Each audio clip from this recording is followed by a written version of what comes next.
Mbere ya kamiti ya bunge ya marĩa matũrigicĩirie, Minister wa mĩtitũ na marĩa matũrigicĩirie Aden Duale akĩendwo nĩ ambunge atarĩrie mũtaratara wa kũthamia arĩa maikaraga ndere-inĩ cia njũũĩ Nairobi.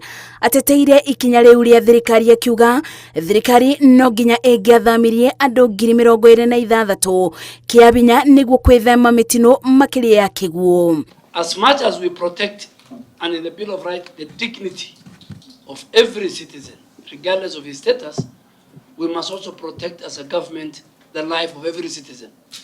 Duale augĩte hĩndĩ ya mũiyũro mũciĩ nĩ warĩbirwo nĩ thirikari ciringi 10,000 akiuga thirikari ndĩkũnoga kũthiĩ na mbere na kũthamia arĩa makĩte ndere-inĩ cia njũũĩ. They looked at the law for Kosa Hawa. The next day lorries are there. But they don't know that in government, Fukusa Hawa is not that simple. You have to think through because there are human beings involved.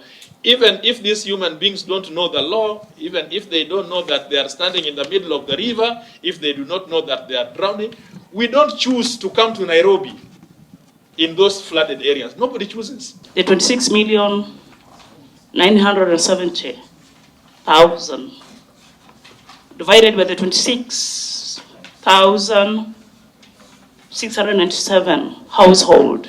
Could the accounting officer tell us how much was given to each? I think it is upon government and citizens that the rivers of Nairobi must be rivers and not sewage. Bamwe na uguo minister uyu ni ateteire komishoni ya kutheria rũĩ rwa Nairobi akiuga ni marĩkĩtie kũbe mũkana arĩa mararekereria gĩko rũĩ-inĩ na gũtua ndere cia njũũĩ ciara. The whole thing of Nairobi River Commission, the relocation of people from the river, is a function of the Ministry of Internal Affairs or Internal Security. Ũgũkĩrĩ ũguo, Duale ereire ambunge aya na mũingĩ wa bũrũri atĩ ministry ya marĩa matũrigicĩirie ĩrĩ mĩbango-inĩ ya gũcenjia ũthiũ wa rũĩ rwa Nairobi na gũcokereria riri waruo, amu gĩkĩ nĩkĩo kĩhumo kĩa njũĩ iria ituĩkanĩtie gatagatĩ-inĩ ka mũciĩ mũnene wa Nairobi. Ngĩribotera Inooro TV, njĩtagwo Masi wa Ndia wa Mũrĩithi.